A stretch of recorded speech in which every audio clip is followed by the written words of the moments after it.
young man with a nose ring and long hair is walking to an ATM. It's just before midnight, and he has no idea he's being followed. It's an NYPD detective on his trail, and something about this young man just doesn't look right. Because his long black hair appears to be a cheap wig. And so the detective follows him into the ATM lobby, pretending to make a transaction so as to not raise suspicion. But at the corner of his eye, he watches the young man insert a card, withdraws a few hundreds, pockets the money, and then pulls out another card, and another, and another, and another. The detective isn't exactly sure what crime is being committed, but he knows something is wrong. So he walks up to the young man, simply asks, "What's your name?" You are walking this road. When he's 12 years old, Albert buys his first PC, saved up money doing chores around the house. Malware detected. So he calls to get his computer fixed. And when watching the technician squash the bug, he becomes curious, amazed at the inner workings of the device. And one specific question arises in his mind. What would one have to gain from implementing a virus? Within 2 years, Albert Gonzalez will become a black hat hacker. Black hat hackers are defined by their propensity for malicious intent. Techniques include the release of malware that destroys files, demands ransom, or steals passwords and other sensitive information. At the time of this video, the United States Federal Bureau for Investigation has listed 112 of their most wanted black hats for the public to see. Is his name. And he's now leading a group of fellow black hat hackers through a series of internet heists. Not only defacing websites just to prove they can, but also taking spoils for themselves. They're modern-day pirates. We was in the heights, OG tried to sell me Cartiers. With my crown, we some kings like a Carter. Gonzalez is particularly fond of buying clothes, DVDs, using stolen credit cards, all throughout high school. But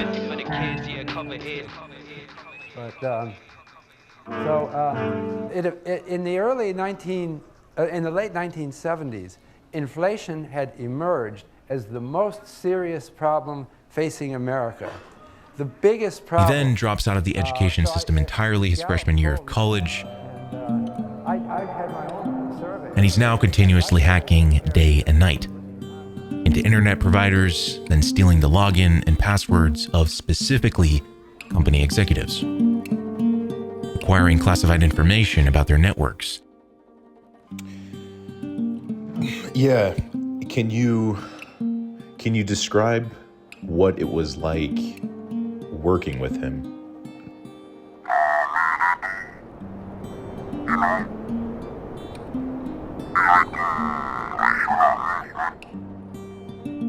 Gonzalez is considered to be highly intelligent, perceptive.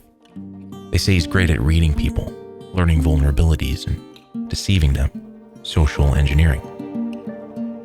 So it's at this ATM incident that Gonzalez is arrested, and now he's in custody. And while there, he confesses to specifically what he was doing. He programmed a stack of blank debit cards, inserted them, withdrew the money. Word of the incident then makes its way to New York, New Jersey. And specifically in New Jersey, it makes its way to the Electronic Crimes Task Force. And so rather than immediately prosecute him, they offer a choice.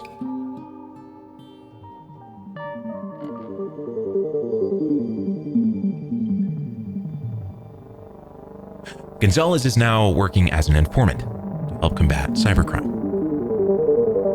And the Secret Service pays for his housing, even helps him get through the intense withdrawals he's experiencing from years of drug addiction. And now the real work begins.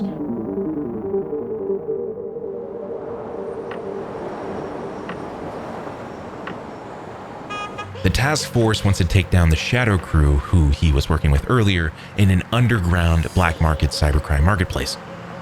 This is basically where anonymous hackers share information and tips, and this is also where Gonzalez happens to be most famous. In collaboration with the Justice Department and the Secret Service, Operation Firewall is a go. Soup aids these special agents in going undercover, track down users from all over the world. Still using his hacking alias, Soup Nazi, Gonzalez continues to rise in the ranks of the Shadow Crew, tricking his fellow Black Hats into communicating through a specialized VPN. And before long, the service is able to transfer the entire Shadow Crew website to their servers. And now, the big stain is happening.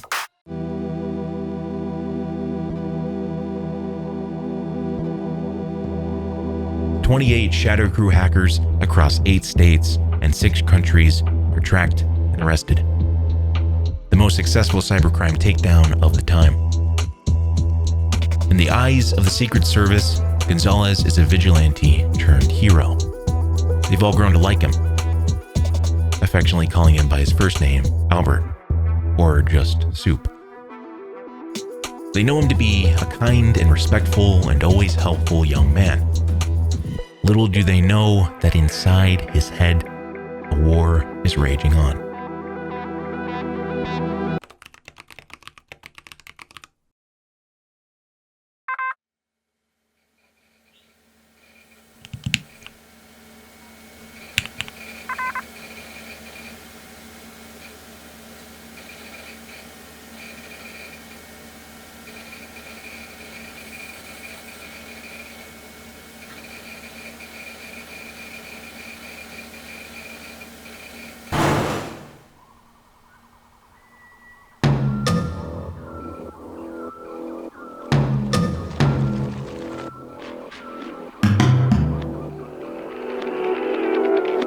When returning to his Miami home after a day with his Secret Service, he logs into his computer and begins selling databases of stolen card information to his hackers. So he's living a dual life. He's been hired by the Secret Service to track these guys down, and then on the flip side, Gonzalez covers his tracks and keeps the profits he makes off the dumps. At this point, he's generated millions of dollars in profits, and he spares no expense. But it doesn't stop there. Gonzalez has taken a particular interest in war driving. This is where hackers hide out in vans in parking lots outside of big box stores. Armed with powerful radio antennas, hackers burrow through the weak Wi-Fi networks to steal the information of customers connected.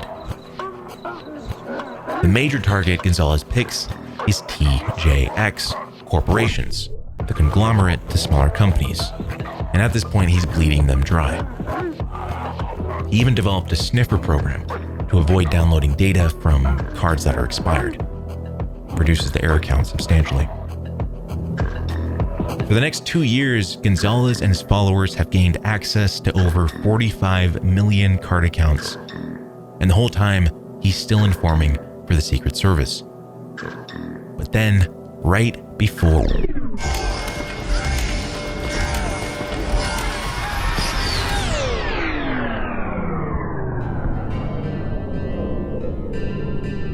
just weeks before the new year, the United States Justice Department and the Attorney's Office receive a series of frantic phone calls. Incoming call from TJX Corporations. After detecting a rapidly growing number of stolen cards being used at their stores, they finally checked the servers in Massachusetts. Found traces of hacked data that point to the largest theft of credit card numbers in United States history. And no one knows who's behind it.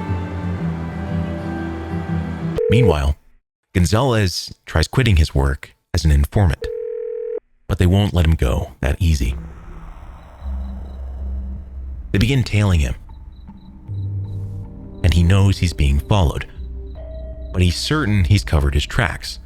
Nothing to worry about. But then comes July 2007, when the world for him begins crumbling. And this crumbling world comes from an underground agent working out of San Diego. This guy spent months tailing the infamous Ukrainian hacker by buying card dumps from him in mass. The agent then travels all the way to Ukraine to meet with this guy, where he secretly copies one of the hacker's hard drives. Meanwhile, back in the US, the service is scouring the hard drives, where they find this guy has kept meticulous records of every internet communication that he's had, including chat logs. And in one of these chat logs, they managed to find the anonymous user that has been providing with the stolen credit card numbers. At first, they don't know who this user is. His name is anonymous, it's blocked out, but they do know that they also asked to help acquire a fake passport for another associate. So then they eventually find a file containing a picture.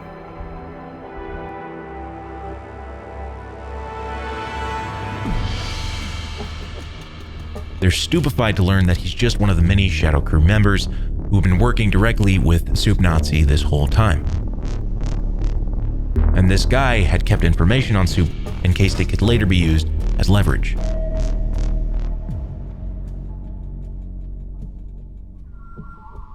At the National Hotel in Miami Beach, alongside $22,000 in cash and a singular laptop, the soup is beginning to spill.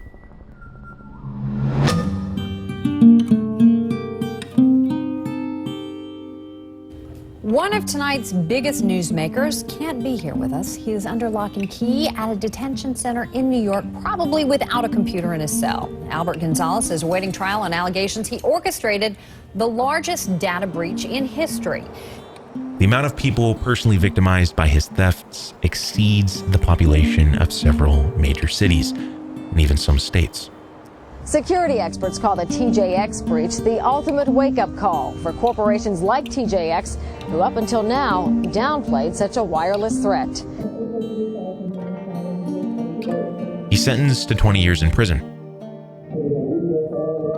As he's being led away from the courtroom, the last thing he says to the jury,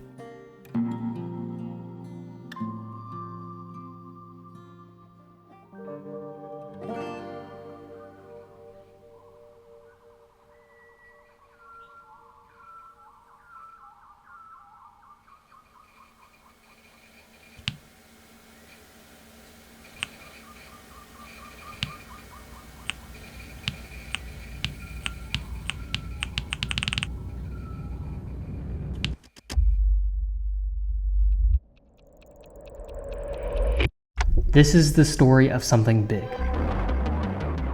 The story of a weapon so destructive, it can erase generations of history in the blink of an eye.